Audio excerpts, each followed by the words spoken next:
आज bank Nifty की expiry थी और ऑप्शन बायर्स के लिए बड़ी बोरिंग एक्सपायरी थी बिकॉज बैंक निफ्टी दिन भर एक छोटी सी रेंज के बीच में साइडवेज मोड में ही ट्रेड करता रहा। ना ब्रेकआउट ना ब्रेकडाउन, और सेम चीज निफ्टी में भी हुई। निफ्टी भी दिन भर आज एक छोटी सी रेंज के बीच में साइडवेज मोड में ही ट्रेड करता रहा, ना ब्रेकआउट ना ब्रेकडाउन। बट निफ्टी ने पिछले 3 दिन से जो रिकवरी दिखाई थी, फाइनली आज निफ्टी ने एक रेड कैंडल बनाकर क्लोजिंग दी है। आपको क्या लगता है कि निफ्टी में अब वापस एक फॉल आएगा या फिर निफ्टी इस रिकवरी को कंटिन्यू करेगा? आपको जो भी लेवल्स या व्यूज हो प्लीज कमेंट से बताइए। इस वीडियो में मैं अपने व्यू शेयर करूंगा कि मेरे हिसाब से निफ्टी के कल के लेवल्स और मूवमेंट कैसी रह सकती है। कल निफ्टी की वीकली एक्सपायरी भी है और वीकली एक्सपायरी से 2 दिन पहले निफ्टी एक छोटी सी रेंज के बीच में ट्रेड कर रहा है, तो हो सकता है हमें कल एक अच्छी अपॉर्चुनिटी मिले कॉल या पुट कुछ बाय करने की। तो वीडियो काफी इंपॉर्टेंट होने वाला है, इसको बिना स्किप करे एंड तक जरूर देखिएगा। Hello friends, welcome to trade to spend. Nifty के डेली एनालिसिस के एक और वीडियो में आपका स्वागत है। होप आपने हमारा कल का वीडियो देखा होगा जिसमें हमने अपने आज के लेवल शेयर किए थे। हमने क्लियरली मेंशन किया था कि अगर निफ्टी एक गैप अप ओपनिंग देता है तो वहां पर जंप करके कॉल या पुट कुछ बाय मत कर लीजिएगा, थोड़ी देर वेट करिएगा। हो सकता है निफ्टी वहां पर एक रेंज बनाए और उसके बाद रेंज का ब्रेकआउट जब दे तब निफ्टी में एक रिकवरी आए। निफ्टी ने एक गैप अप ओपनिंग दी और हमारे नो ट्रेडिंग जोन के ऊपर के लेवल को ब्रेकआउट भी दिया, वहां पर सस्टेन किया। उसके बाद निफ्टी ने अगली 15 मिनट की कैंडल में हमारी जो नो ट्रेडिंग जोन की ब्रेकआउट कैंडल थी, मतलब रेफरेंस कैंडल थी, उसके ऊपर सस्टेन किया और एक पॉजिटिव क्लोजिंग दी।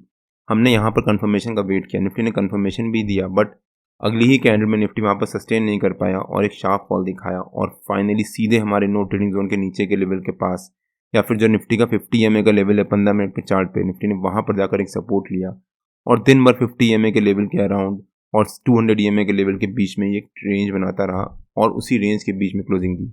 हमें उम्मीद थी कि निफ्टी में आज एक साइडवेज या फिर एक पॉजिटिव मोमेंटम रह सकता है और प्रेफर्ड था कि पॉजिटिव मोमेंटम रहेगा, बट निफ्टी दिन भर एक साइडवेज मूवमेंट ट्रेड करता रहा। अगर आपने हमारा डेली एनालिसिस का वो वीडियो नहीं देखा है तो उसका लिंक मैंने डिस्क्रिप्शन में डाल दिया है और आपको ऊपर यहाँ पर आई बटन में मिल जाएगा।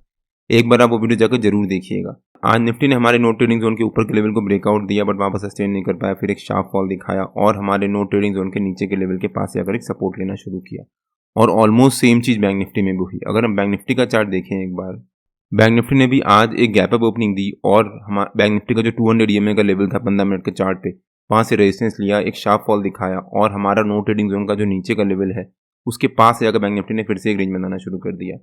मुझे उम्मीद थी कि बैंक निफ्टी में यहाँ पर उस रेंज का ब्रेकआउट होगा और उसके बाद बैंक निफ्टी में एक फॉल आएगा, और जो फॉल आएगा तो बैंक निफ्टी का जो पहला सपोर्ट होगा वो होगा 47,400 के आसपास। और लेकिन बैंक निफ्टी ने हमारे नो ट्रेडिंग जोन के नीचे के लेवल के पास से एक सपोर्ट लिया और एक अच्छा बाउंस दिखाया। अगर यहाँ से एक फॉल आता तो हो सकता है 47,400 तक एक फॉल आता और वहां पर हमारे को एक बहुत अच्छा प्रॉफिट होता, बट बैंक निफ्टी ने यहाँ पर एक रिवर्सल दिखाया और अपने 50 EMA के लेवल के पास ही जाकर एक क्लोजिंग दी।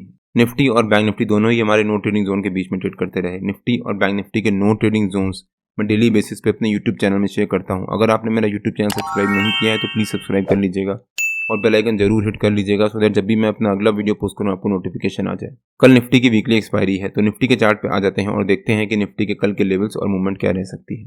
अगर हम निफ्टी का डेली चार्ट देखें एक बार, हमने अपने कल के डेली एनालिसिस के वीडियो में क्लियरली मेंशन किया था कि निफ्टी का जो डेली चार्ट पे 50 EMA का लेवल है वो एक इंपॉर्टेंट लेवल है। अगर निफ्टी उसको ब्रेक करके उसके ऊपर सस्टेन करता है तो हो सकता है निफ्टी में एक रैली आए। निफ्टी ने आज उसके ऊपर एक गैप अप ओपनिंग तो दी बट वहां पर सस्टेन नहीं कर पाया, वहां से एक शार्प फॉल दिखाया और उसके बाद दिन भर हमारी रेंज के बीच में ट्रेड करता रहा। लेकिन पिछले 3 दिन से निफ्टी ने जो ये रिकवरी दिखाई है, आज भी निफ्टी ने एक हायर हाइज और हायर लोज बनाकर क्लोजिंग दी है, जो कि एक इंपॉर्टेंट क्लोजिंग होती है। प्लस निफ्टी के 50 EMA के लेवल के पास ही जाकर क्लोजिंग दी है और निफ्टी ने जो डेली बेसिस पे यहाँ पर ये इनसाइड कैंडलस्टिक पैटर्न बनाया था, आज निफ्टी ने उसके हाई के पास जाकर रेजिस्टेंस लिया है। अब कल अगर निफ्टी अपने 50 EMA के लेवल को ब्रेक करता है और उसके ऊपर सस्टेन करता है, प्लस जो निफ्टी का ये इनसाइड कैंडलस्टिक पैटर्न है उसके ऊपर क्लोजिंग दे देता है, तो हो सकता है निफ्टी अगले 2-3 दिन में जो निफ्टी ने फॉल दिखाया था उस फॉल को रिकवर करे और वापस एक नया ऑल टाइम हाई बनाने के बाद क्लोजिंग दे।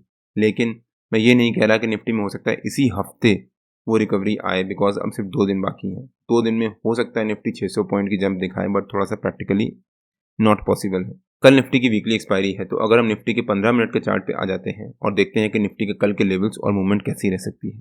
निफ्टी ने आज जो ये रेंज बनाई थी, इस रेंज का जो ऊपर का लेवल था 22,240, वो निफ्टी का कल का रेजिस्टेंस रह सकता है और जो इस रेंज का लोअर लेवल था 22,160, वो निफ्टी का कल का सपोर्ट रह सकता है। हो सकता है निफ्टी कल 22,240 एज अ रेजिस्टेंस और 22,160 एज अ सपोर्ट इसी रेंज के बीच में ट्रेड करे।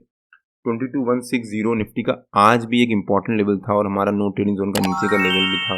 निफ्टी ने वहाँ से आकर एक अच्छा सपोर्ट लिया और एक बाउंस दिखाया। प्लस 22,240 से भी निफ्टी ने जाकर एक रेजिस्टेंस लिया है और उसी रेंज के बीच में क्लोजिंग दी है। अब अगर कल निफ्टी इसी रेंज के बीच में एक फ्लैट ओपनिंग देता है, जिसके चांसेस ज़्यादा हैं, और अगर निफ्टी ने एक फ्लैट ओपनिंग दी तो हमारे को वहाँ पर बाइंग करने की एक अच्छी अपॉर्चुनिटी मिल सकती है। हो सकता है निफ्टी एक फ्लैट ओपनिंग दे, फ्लैट ओपनिंग देने के बाद निफ्टी वहाँ पर एक छोटी सी रेंज बनाए, मान लीजिए 10 सवा 10 बजे तक, क्योंकि जितने भी लोगों ने यहाँ पर ओवरनाइट कॉल या फिर पुट सेल करके गए होंगे, बिकॉज निफ्टी ने एक साइडवेज मोड दिखाया है, तो वो अगर सेलिंग मोड में होंगे और उन्होंने अगर कॉल या पुट सेल किया होगा तो धीरे धीरे वो अपना प्रॉफिट बुक करेंगे। वो शुरू के आधा पौन घंटा अपना प्रॉफिट बुक करेंगे, क्योंकि इस समय इंडिया का विक्स 20 के ऊपर ट्रेड कर रहा है। इसका मतलब मार्केट में काफ़ी वॉल्टिलिटी है, वो ज़्यादा देर तक रिस्क नहीं लेंगे। अगर निफ्टी ने एक रेंज बनाई, हो सकता है 10 सवा 10 बजे तक वो वहाँ पर अपनी जो भी पोजीशंस बना रखी होंगी, जितना भी उनको प्रॉफिट हो रहा होगा, वो अपना प्रॉफिट बुक करेंगे।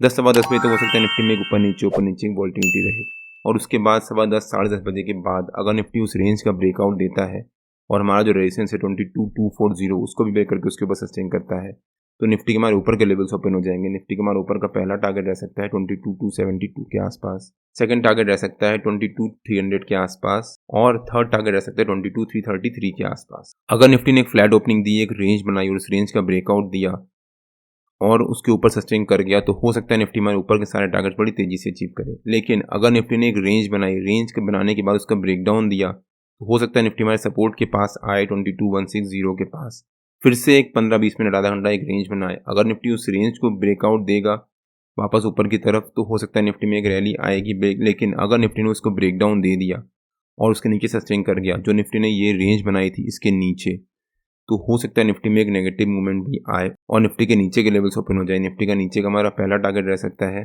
22,128 के आसपास, सेकंड टारगेट रह सकता है 22,095 के आसपास, और थर्ड टारगेट रह सकता है 22,060 के आसपास। लेकिन जो निफ्टी ने ये रेंज बनाई थी, अगर निफ्टी इस रेंज के नीचे एक गैप डाउन ओपनिंग देता है और हमारा जो सपोर्ट है उसके नीचे या उसके आसपास, तो यहाँ पर जंप करके पुट बाय मत कर लीजिएगा, थोड़ी देर वेट करिएगा, बिकॉज आज निफ्टी ने एक नेगेटिव क्लोजिंग दी है। तो जितने भी लोग यहाँ पर पुट बाय करके गए होंगे ओवरनाइट, उनको यहाँ पर प्रॉफिट हो रहा होगा। जब उनको प्रॉफिट होगा तो अपनी पोजीशन को स्क्वायर ऑफ करेंगे, जिस वजह से निफ्टी में वापस एक रिकवरी आ सकती है। लेकिन अगर निफ्टी वहाँ पर सस्टेन कर गया, तो हो सकता है जितने भी पुट सेलर्स होंगे उनका यहाँ तक स्टॉप लॉस होगा, क्योंकि निफ्टी ने यहाँ पर एक रेंज बनाई थी। उस रेंज का ब्रेकआउट देने के बाद निफ्टी ने अच्छी रिकवरी दिखाई थी। प्लस निफ्टी ने यहाँ पर भी जब इस रेंज का ब्रेकआउट दिया था एक बड़ी सी कैंडल से, तो उनका यहाँ पर कहीं स्टॉप लॉस होगा। अगर वो निफ्टी ने एक गैप डाउन ओपनिंग दी, यहाँ पर सस्टेन कर गया और उसके बाद नीचे की तरफ एक फॉल दिखाया, जितने भी पुट सेलर्स यहाँ से निफ्टी को सेल करके बैठे होंगे उनको यहाँ पर अच्छा प्रॉफिट हो रहा होगा। लेकिन एक गैप डाउन ओपनिंग की वजह से उनका यहाँ पर या तो प्रॉफिट देखिए हो चुका होगा